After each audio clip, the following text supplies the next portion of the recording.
The fire started just after noon on a Thursday in May. Within hours, 166 years of history had turned to ash. Nottoway Plantation, the largest antebellum mansion in the American South, was gone. 53,000 square feet, 64 rooms, a white ballroom where 7 daughters once danced. All of it reduced to rubble on May 15th, 2025. But Nottoway was never supposed to survive in the first place. The Civil War should have destroyed it. Time and neglect nearly finished the job. That it stood as long as it did was something of a miracle. That it burned in our own time feels like the closing of a chapter most Americans never knew existed. Before the Gilded Age, there was another era of American fortunes. Cotton planters in Mississippi who commanded more wealth than the bankers of Boston.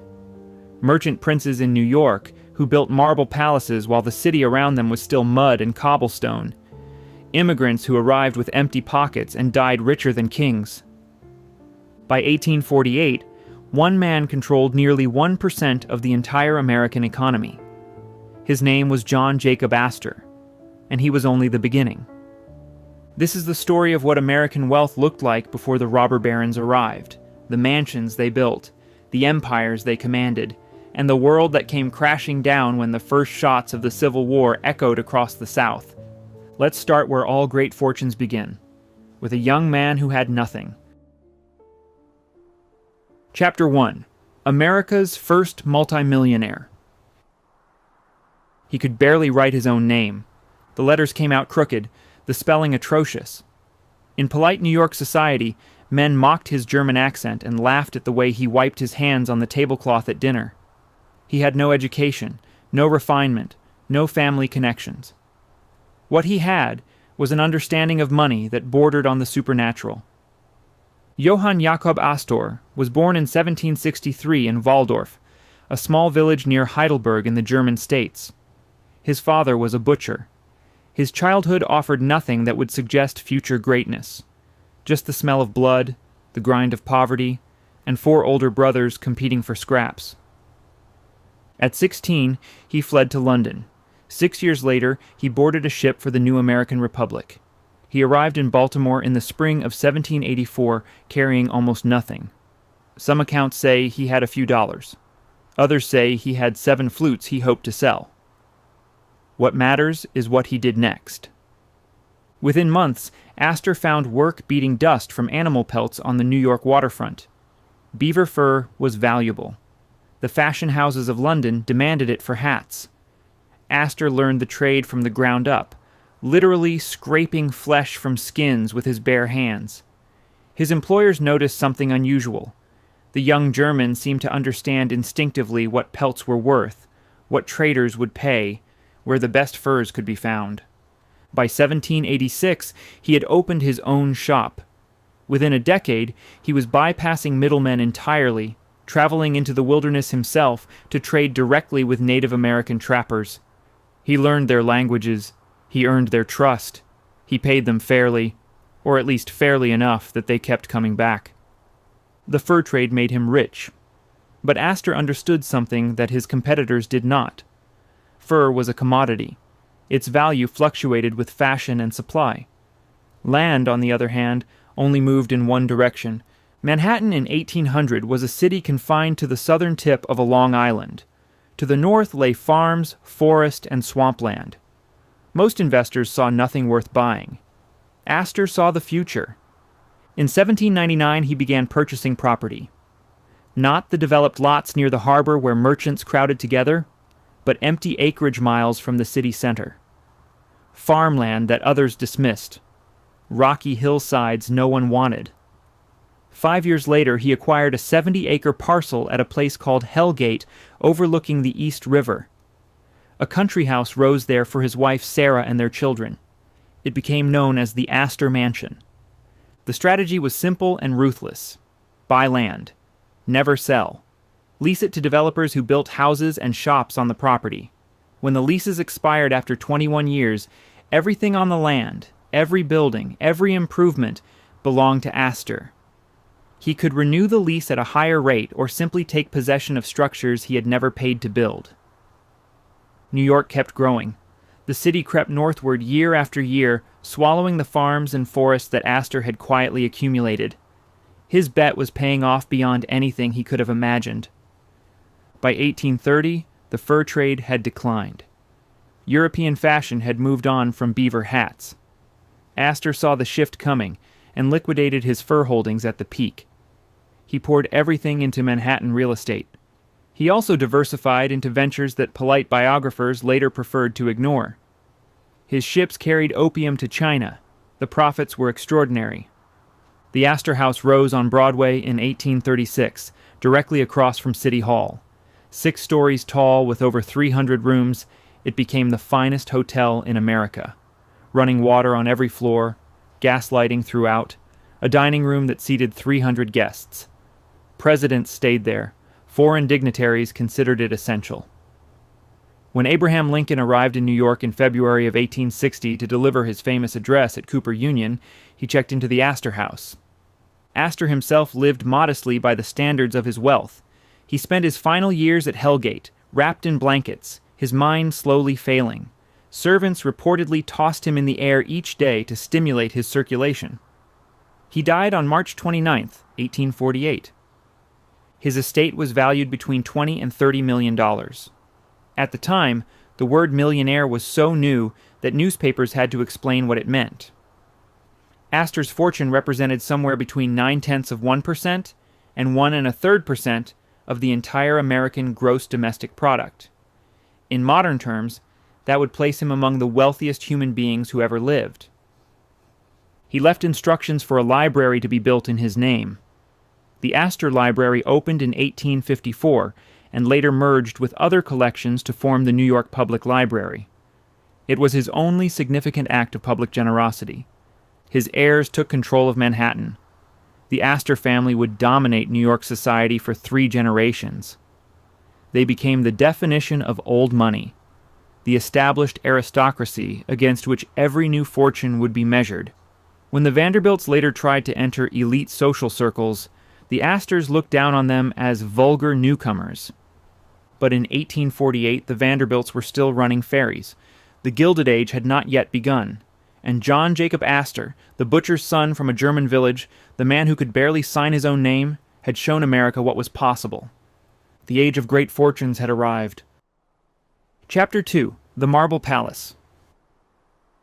New Yorkers called it a palace, and they were not exaggerating. When the building opened on Broadway in 1846, nothing in America looked like it. 5 stories of Tuckahoe marble rising across from City Hall. Enormous plate glass windows that let sunlight flood the interior. A rotunda with a domed ceiling. This was not a shop. This was a cathedral built for commerce. The man who built it was an Irish immigrant named Alexander Turney Stewart, born in Lisburn, County Antrim, in 1803.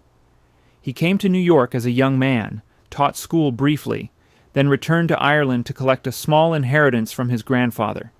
He used the money to buy Irish lace and linen. Then he sailed back to America and opened a shop.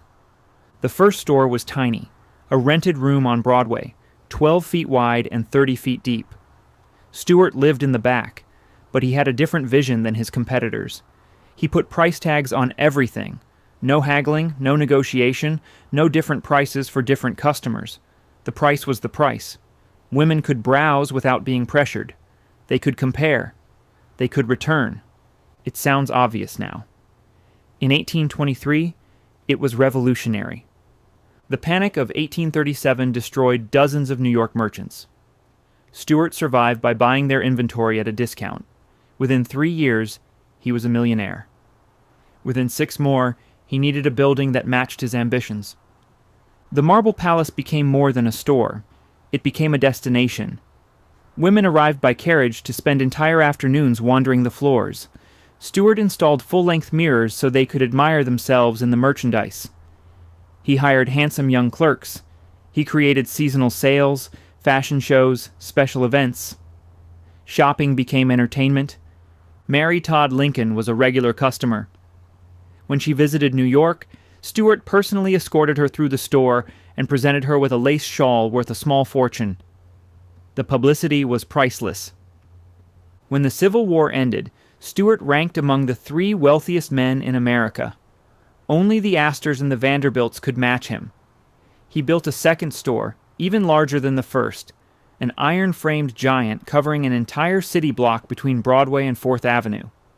New Yorkers dubbed it the Iron Palace. Then he turned his attention to 5th Avenue. In 1869, Stewart commissioned architect John Kellum to build him a mansion. Not a brownstone like his neighbors. A residence faced entirely in marble, 55 rooms arranged across 3 floors with a mansard roof in the French style. The location was strategic. 34th Street and 5th Avenue, directly across from Caroline Schermerhorn Astor, the most powerful woman in New York society. The interior was more museum than home. Paintings by European masters lined the walls. The art collection alone was valued at $600,000. Chandeliers, tapestries, furniture imported from Paris. Stewart had built the first great mansion of what would become Millionaires' Row. He never found acceptance among the old families. The Astors tolerated him. Society attended his parties. But Stewart remained what he had always been in their eyes, a shopkeeper, no matter how rich. When President Ulysses Grant nominated him for Secretary of the Treasury in 1869, an old law barring importers from the position forced him to withdraw. Stewart died on April 10, 1876. His estate was valued between $35 and $60 million.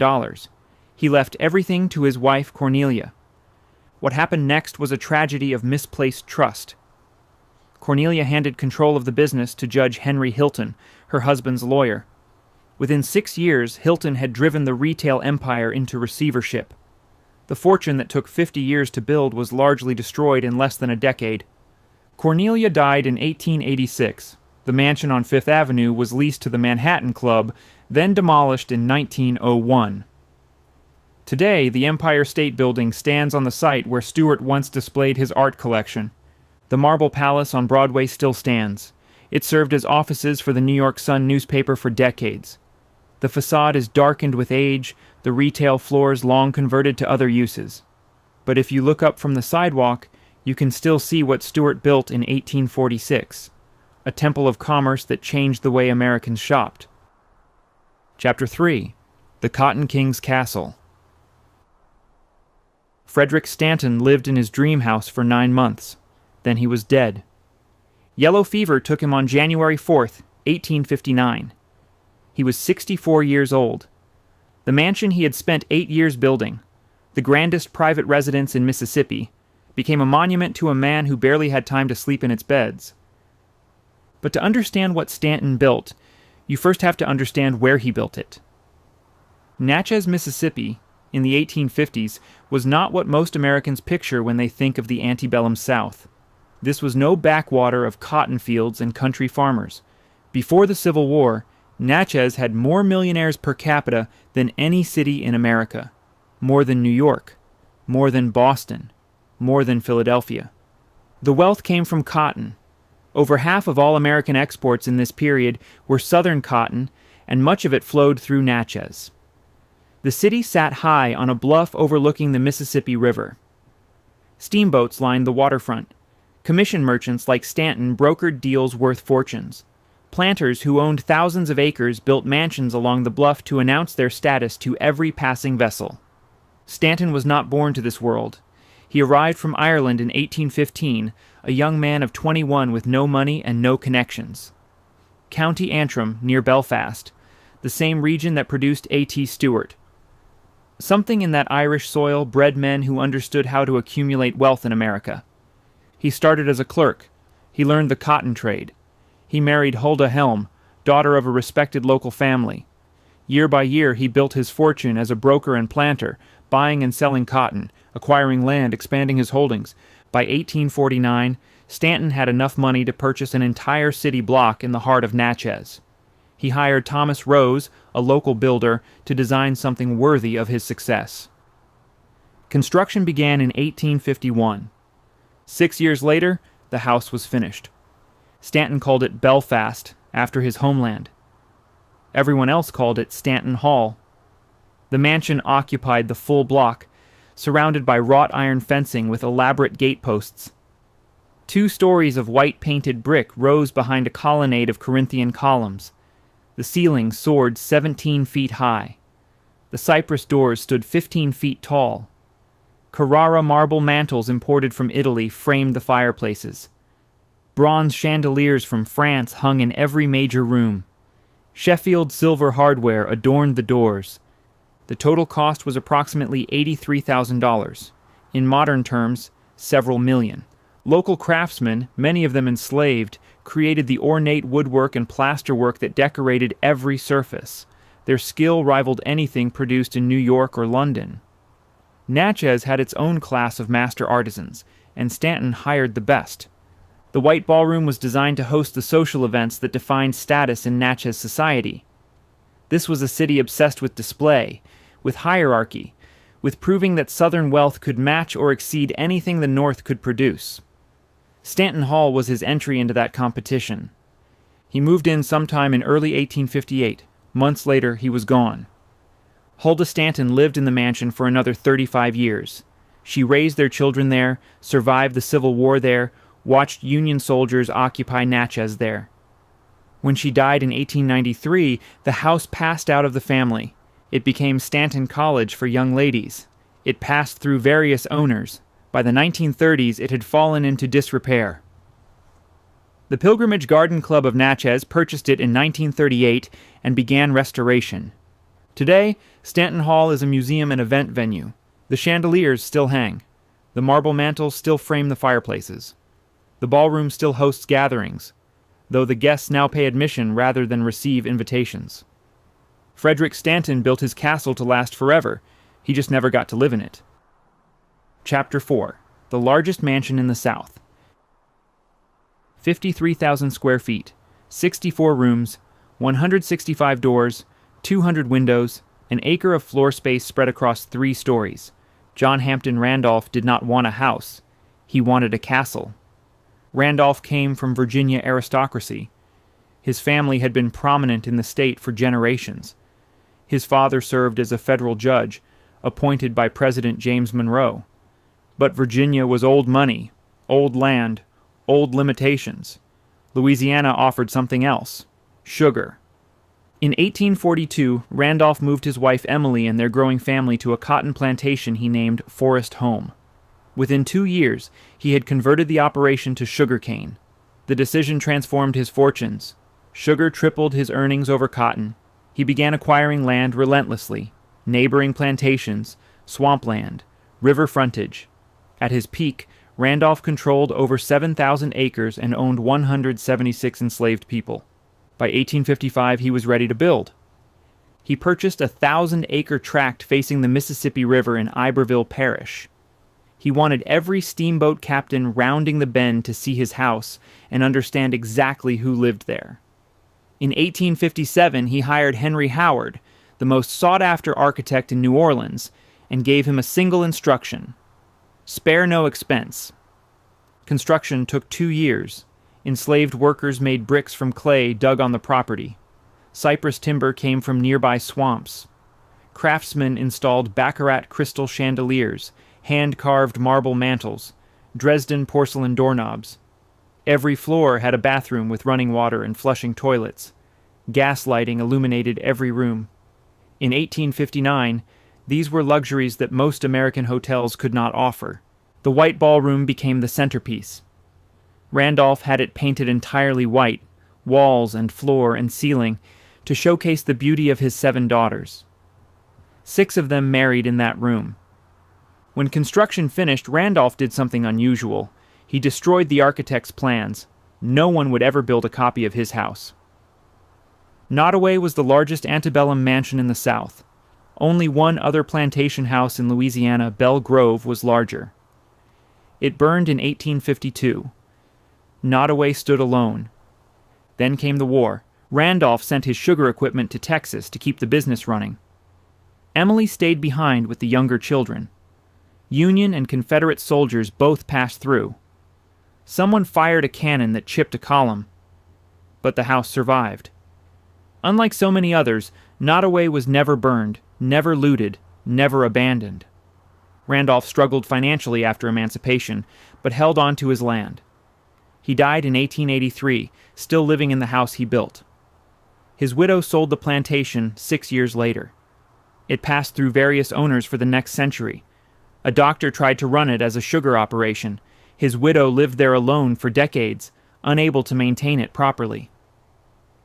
In 1980, a restoration began. Nottoway became a resort, a tourist attraction, a filming location. It earned 4 diamond ratings and hosted weddings in the White Ballroom. 166 years after construction, the largest antebellum mansion in the South still stood. On May 15th, 2025, fire broke out in the South Wing.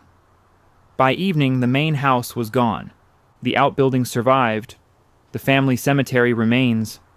The owners have said they intend to rebuild. But the original Nottoway, the house that John Hampton Randolph built to last forever, exists now only in photographs. He destroyed the architect's plans so no one could copy his masterpiece. In the end, no one needed to. Chapter 5. The Avenue of Oaks. The trees came first.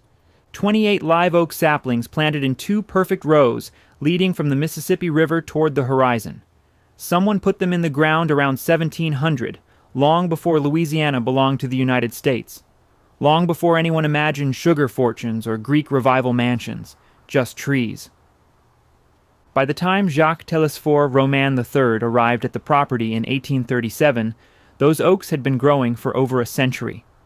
Their branches met overhead, creating a tunnel of green nearly a quarter-mile long. Roman saw them and understood immediately. The trees were worth more than the land. Roman came from New Orleans Creole society.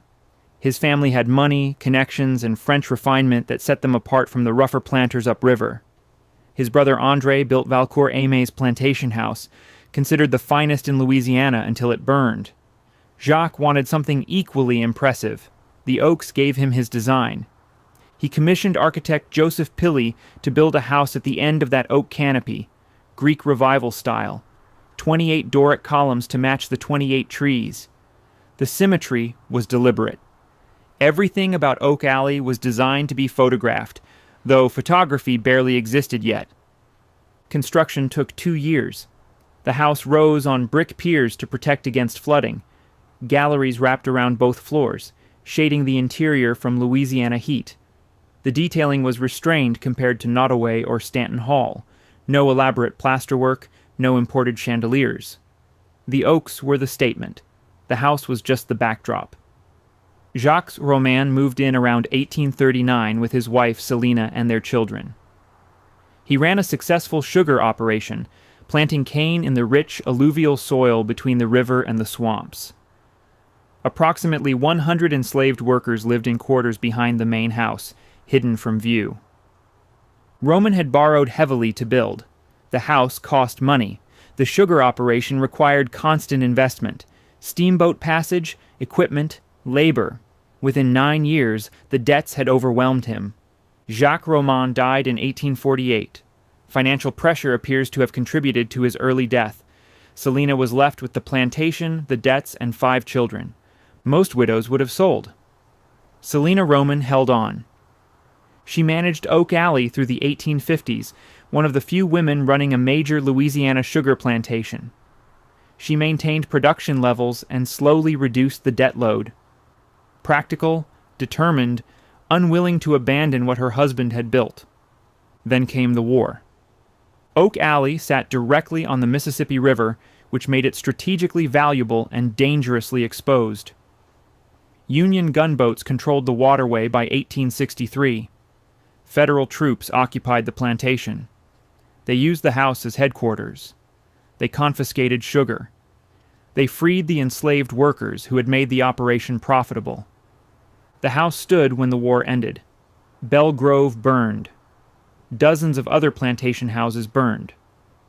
Oak Alley remained. The Oaks continued their slow expansion skyward. Selina stayed until her death in 1881. After emancipation, the sugar business collapsed. Without enslaved labor, the economics no longer worked for most planters. Oak Alley limped along for another generation before leaving the Roman family. In the 1920s, Andrew and Josephine Stewart purchased Oak Alley. Josephine was the daughter of the governor of Mississippi. She had the money and the vision to restore what decades of neglect had damaged. The couple spent years bringing the house back, repairing columns, replacing rotted wood, maintaining the grounds. They also understood something the Romans never had to consider: tourists. By the 1930s, Americans were driving automobiles along new highways, searching for glimpses of the Old South. Oak Alley, with its dramatic oak canopy and pristine white columns, drew visitors willing to pay admission. Local garden clubs organized tours. The plantation transformed from private residence into public monument. Josephine Stewart died in 1972. She left Oak Alley to the nonprofit Oak Alley Foundation, with instructions to preserve it permanently. Today, the property operates as a museum and event venue. Weddings happen beneath the oaks. Tour groups walk the same path Jacques Roman walked when he first saw those trees. Hollywood discovered Oak Alley in the late 20th century. The oak canopy appears in Interview with the Vampire, Primary Colors, and dozens of other films. The avenue photographs well. The symmetry works on camera. What Jacques Roman built as a statement of wealth now serves as a museum, a film location, a business. The oaks remain. 28 trees, still standing, still growing, planted by someone whose name nobody remembers. They were there before the Romans. They outlasted the war. They outlasted everyone who ever claimed to own them. 200 years of growth cannot be stopped by debt or war or changing economies. Jacques Roman understood that the trees mattered more than the house. The trees proved him right. Chapter 6. The Commodore's Modest Empire. Cornelius Vanderbilt died the richest man in America, $100 million, more wealth than John Jacob Astor accumulated in his entire lifetime, more than the federal government held in its treasury at the end of the Civil War. He lived in a brownstone, 10 Washington Place in Manhattan, 3 stories, purchased in 1846 for around $50,000. He died there 31 years later in the same bedroom. Vanderbilt was born in 1794 on Staten Island. Ferry boats were the family business. His father ran a small operation to Manhattan. The family had nothing beyond hard physical labor on the water. At 16, Cornelius borrowed $100 from his mother to buy a sailing vessel. He promised to repay by plowing 8 acres of rocky farmland. He delivered. Then he undercut his father's prices and worked longer hours. 2 years later, he controlled most Staten Island ferry traffic. In 1813, he married his first cousin, Sophia Johnson. 13 children followed. Sophia managed the household. Cornelius expanded the business. The War of 1812 brought government contracts. Vanderbilt supplied New York harbor forts, working around the clock, sleeping on his boat. His savings grew. By 1829, he had shifted to steamboats. Steam was faster, more reliable. He sold his sailing fleet and learned the steamboat business working for Thomas Gibbons. A decade later, he owned his own steamship line running Hudson River routes to Albany. Lower fares, better service. Competitors tried to drive him out. Vanderbilt absorbed losses and outlasted them. They sold out or went bankrupt. The California gold rush of 1849 created his next opportunity. Vanderbilt built a route through Nicaragua. Steamship to Nicaragua, overland crossing, steamship to California.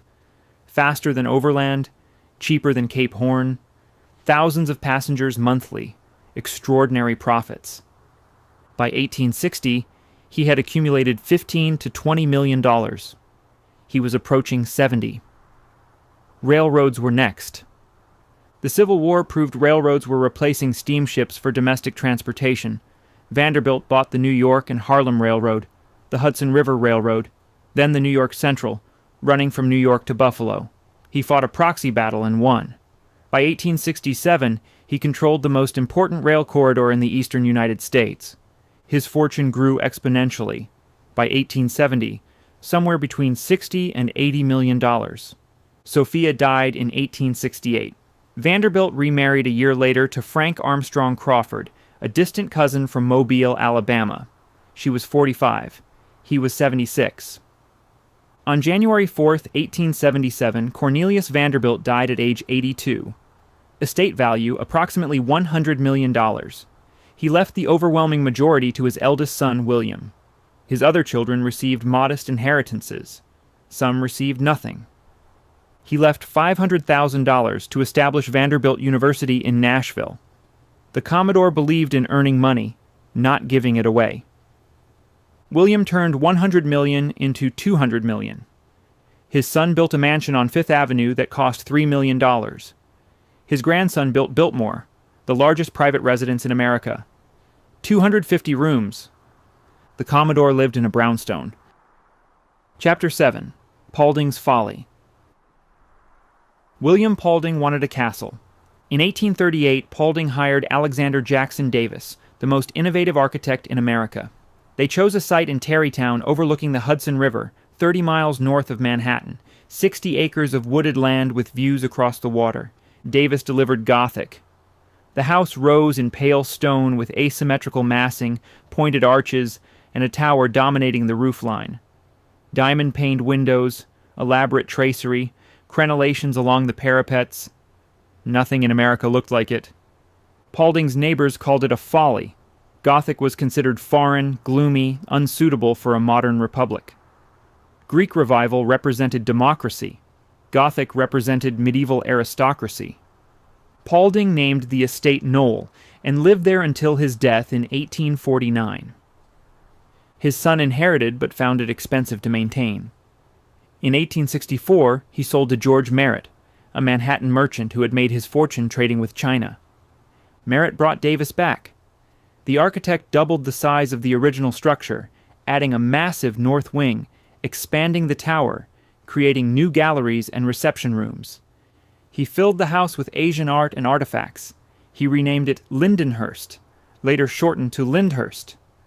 George Merritt lived there until 1873. Financial difficulties forced a sale. Jay Gould paid $250,000. Gould was a name that made respectable New Yorkers flinch. Railroad speculator, stock manipulator, the man who tried to corner the gold market in 1869 and triggered Black Friday, devastating thousands of investors. Gould emerged richer. His reputation never recovered. By the time he purchased Lyndhurst, Gould controlled multiple railroad lines and held stakes in Western Union Telegraph and the New York Elevated Railway System. His fortune was estimated at $70 million. Manhattan society had made clear he was not welcome. Lyndhurst gave him privacy. Isolated, secure, difficult to approach unseen. Gould spent summers there with his wife Helen and their 6 children. He added a bowling alley and a greenhouse complex that became one of the largest private conservatories in America. Helen Gould died in 1889. Jay's health was declining. Tuberculosis killed him on December 2nd, 1892 at age 56. Jay Gould left Lyndhurst to his eldest daughter, Helen. She never married. She dedicated her life to philanthropy. When the Titanic sank, she donated $100,000 to relief efforts. During World War I, she funded YMCA facilities for soldiers. She gave millions to churches, hospitals, and universities. Helen lived at Lyndhurst for 46 years after her father's death. She maintained the house exactly as it had been during his lifetime. The interiors unchanged, the art collection in place. She died in 1938. Her younger sister Anna inherited the estate. Anna lived quietly at Lyndhurst until her death in 1961. Lyndhurst passed to the National Trust for Historic Preservation. The house opened to the public in 1964. William Paulding built a Gothic castle when everyone else was building Greek Revival temples. His neighbors mocked him. Alexander Jackson Davis proved them wrong. The Folly became one of the most significant Gothic Revival structures in America. Chapter 8. The Coming Storm. The census of 1860 revealed something extraordinary. More millionaires lived in Natchez, Mississippi than in New York City. Not per capita. Total numbers. Cotton planters along the Mississippi River commanded wealth that northern industrialists could not match.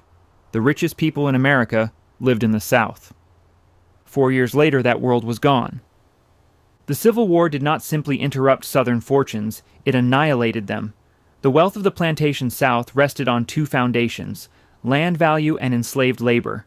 The war destroyed both. Land without workers to cultivate it was worthless. Workers who were now free could not be sold, transferred, or used as collateral for loans. Frederick Stanton's fortune vanished. John Hampden Randolph's sugar empire collapsed. Jacques Roman's heirs struggled to maintain Oak Alley without the labor force that had made it profitable. Across the South, families who had lived like royalty discovered they could barely pay property taxes. The physical destruction was devastating but selective. Sherman's march to the sea left a corridor of burned mansions from Atlanta to Savannah. Union troops destroyed plantations along the Mississippi River. Confederate soldiers burned their own property rather than let it fall into federal hands. But many estates survived. Stanton Hall stood because Union forces used it as headquarters. Oak Alley remained intact because federal officers found it useful. Nottoway escaped fire through a combination of luck and Emily Randolph's diplomacy. The houses that survived were often those that proved valuable to occupying forces. Survival did not mean prosperity. A house standing in 1865 was often a house its owners could no longer afford to maintain. Property taxes came due. Repairs required cash. Former plantation owners had land and buildings, but no income. Many sold to northern investors. Others simply abandoned their estates and moved to cities. While the South burned, northern fortunes grew. Cornelius Vanderbilt's railroads carried troops and supplies. His wealth doubled during the war years. Industrialists who manufactured uniforms, weapons, and equipment made fortunes. Government contracts paid well and paid in gold. The war accelerated the transformation that was already underway. Before 1861, the richest Americans were planters. After 1865, the richest Americans were railroad magnates and industrialists. The geographic center of American wealth shifted from Mississippi and Louisiana to New York and Pennsylvania. Consider the numbers. In 1860, the collective wealth of the South was estimated at over $4 billion. More than half that figure represented the value of enslaved people as property. Emancipation eliminated $2 billion of Southern wealth overnight. No compensation, no transition period. The stroke of a pen. Land values collapsed. Before the war, prime cotton land in Mississippi sold for $100 an acre. By 1868, the same land sold for $5 an acre if a buyer could be found at all.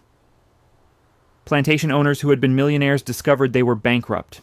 The Panic of 1873 finished what the war had started. Banks across the South failed. Reconstruction governments fell. White planters who had lost their fortunes blamed freed black workers for their poverty rather than acknowledging the economic system they had built was always destined to fail. Some northern investors saw opportunity. They purchased southern land for pennies on the dollar. They tried to resurrect the plantation system using wage labor instead of slavery. Most failed. The economics no longer worked. Cotton prices had collapsed. Competition from Egypt and India flooded world markets. The age of King Cotton was over. The great southern mansions that survived stood as monuments to a vanished world. Stanton Hall in Natchez, Oak Alley in Louisiana, Nottoway before the fire of 2025. They became museums, tourist attractions, film locations. Visitors paid to see how wealthy families had lived before the war. The houses that were built to display power became displays of loss. Meanwhile, a new architecture of wealth was rising in the North. The brownstone gave way to marble mansions on Fifth Avenue. Cornelius Vanderbilt's son, William, built a house that cost $3 million. Industrial fortunes created estates that made the plantation mansions look modest by comparison. The Civil War marked the end of one American fortune and the beginning of another. The planters had their moment. It lasted less than a generation. The industrialists were next, and they would build bigger. Chapter 9. The Survivors and the Fallen. Caroline Schermerhorn Astor did not inherit John Jacob Astor's fortune. She married into it. Her husband was William Backhouse Astor, Jr., the great-grandson of the fur trader who could barely sign his name. By the time Caroline married into the family in 1853, the Astors controlled hundreds of Manhattan properties and collected millions in annual rents. They were American royalty. Caroline made it official. She installed herself at 355th Avenue, directly across from A.T. Stewart's marble mansion. Her ballroom held exactly 400 guests. Anyone who mattered in New York society understood that if you were not on Mrs. Astor's invitation list, you did not matter. Ward McAllister, her social advisor, coined the term the 400 to describe New York's social elite. The number was not arbitrary. It was the capacity of Caroline Astor's ballroom. For 3 decades, Caroline Astor ruled New York society from that house. She decided who was acceptable. She determined which new fortunes were respectable enough to mingle with old money. The Vanderbilts fought for years to gain her approval. She finally relented when Alva Vanderbilt built a mansion that cost more than Caroline thought was decent. William Astor died in 1892. Caroline continued to host her balls, to maintain her position, to dictate social hierarchy from her ballroom. But the world was changing around her. Her nephew William Waldorf Astor built the Waldorf Hotel on the site of his father's mansion at 33rd Street and 5th Avenue. The hotel opened in 1893, towering next to Caroline's residence. She considered it an insult. In 1897, she retaliated by demolishing her own mansion and building the Astoria Hotel directly next door. The two hotels merged. The Waldorf Astoria became the most prestigious hotel in America. The Astor family wealth, built on real estate, had demolished its own homes to build more real estate. The strategy John Jacob Astor pioneered in 1799 was still working a century later. Caroline moved uptown to 842 Fifth Avenue. She lived there until her death in 1908. Her funeral was attended by everyone who mattered. The 400 mourned their queen. The Vanderbilts had a different trajectory. Cornelius Vanderbilt's brownstone on Washington Place was demolished shortly after his death. William Vanderbilt built twin mansions on Fifth Avenue between 51st and 52nd Streets. His sons built even larger houses nearby. At the peak, the Vanderbilt family controlled an entire block of Fifth Avenue, a concentration of wealth and architecture that Manhattan had never seen. Then they tore it all down. William K. Vanderbilt's mansion at 660 Fifth Avenue was demolished in 1926. The Cornelius Vanderbilt II mansion at 1 West 57th Street fell in 1927. One by one, the Vanderbilt palaces came down to make room for commercial buildings. The family had moved on. The Gilded Age was over. But one Vanderbilt mansion survived, and it dwarfed everything that came before. George Washington. Vanderbilt II, grandson of the Commodore, built Biltmore Estate in Asheville, North Carolina. Construction began in 1889. The house took 6 years to complete. 250 rooms, 175,000 square feet, 4 acres of floor space, the largest private residence ever built in America. George died in 1914 at age 51. His widow Edith opened Biltmore to the public during the Depression to generate income. The estate remains in the family today, operated as a tourist attraction and winery. 800,000 visitors annually pay to see what Vanderbilt wealth built at its peak. The southern mansions followed their own path. Oak Alley stood empty and deteriorating through the early 20th century. In 1925, Andrew and Josephine Stewart purchased the property and began restoration. The Pilgrimage Garden Club movement in Mississippi saved Stanton Hall in 1938. These houses survived because someone with money decided they were worth preserving. Others were not so fortunate. Belle Grove, the largest plantation house in Louisiana, burned in 1852. Windsor, a massive mansion in Mississippi with 29 Corinthian columns, burned in 1859. Dozens of others collapsed from neglect, were demolished for their materials, or simply disappeared into the landscape. The Empire State Building rose on the site where A.T. Stewart's mansion once stood. Construction began in 1930, the same year the stock market crash destroyed fortunes that had seemed permanent. The building opened in 1931, the tallest structure in the world, built on land where a shopkeeper had displayed his art collection 50 years earlier. John Jacob Astor IV, great-grandson of the fur trader, died on the Titanic in 1912. He was 47 years old and worth approximately $87 million. He helped women and children into lifeboats, gave his wife his gloves to keep her hands warm, and went down with the ship. His body was recovered days later, a gold watch still in his pocket. The age of great fortunes that began with John Jacob Astor in 1784 ended with his great-grandson in the North Atlantic. The houses they built mostly disappeared. The wealth remained, transformed, adapted, invested in new ventures. Cornelius Vanderbilt lived in a brownstone. His great-grandson built Biltmore. Frederick Stanton died 9 months after moving into his dream house. The Astors tore down mansions to build hotels. The pattern was always the same. Fortunes rose, houses were built, time passed, everything changed. What remains are the survivors: Biltmore, Lyndhurst, Oak Alley, Stanton Hall. They stand because someone decided they mattered more than the land they occupied. The rest became parking lots, office towers, and fading photographs. Before the Gilded Age, there was another era of American fortunes. This is what became of them.